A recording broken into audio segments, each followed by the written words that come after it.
Oke, Mas, ini kan kalau kita lihat ya, di pekan-pekan ini lagi gonjang-ganjing ini KPK, begitu ya, PDI Perjuangan setelah KPK resmi menetapkan nama Sekjen PDI Perjuangan Hasto Kristianto ini sebagai tersangka dugaan suap Harun Masiku, termasuk juga dugaan perintangan penyidikan.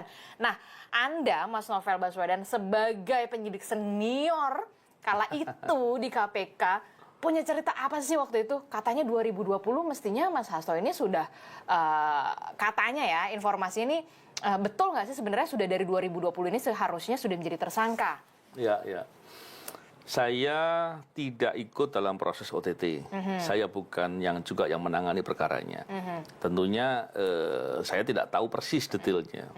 Cuman di tahun 2020 waktu itu ya biasalah kalau pembahasan suatu perkara yang baru di OTT begitu biasanya itu saling diskusi ya untuk hal-hal yang terkait dengan konstruksi hukum dan lain-lain. Biasanya yang diajak diskusi adalah penyidik-penyidik senior. Termasuk Anda? Ya, saya ajak diskusi. Dan waktu itu pembahasan soal ada kaitannya Hasto dalam suatu perkara itu dibicarakan gitu.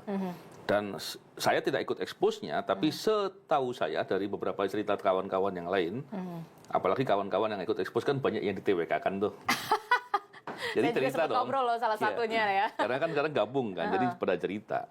Nah dari cerita itu kemudian saya bisa memahami bahwa saat itu sebenarnya dalam expose pun diajukan penetapan tersangkanya bukan cuma Harun Masiku, tapi juga Hasto. Jadi nama Hasto itu memang harusnya diekspos juga pada disampaikan diekspos. Cuman waktu itu pimpinan nggak setuju. Siapa yang nggak setuju? Nah, saya nggak tahu kan, saya nggak ikut ekspos kan.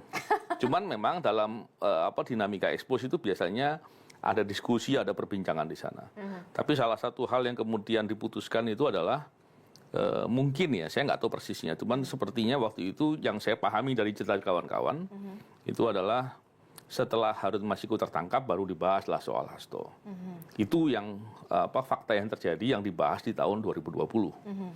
Jadi bukan tiba-tiba sekarang baru itu enggak. Saya rasanya enggak begitu.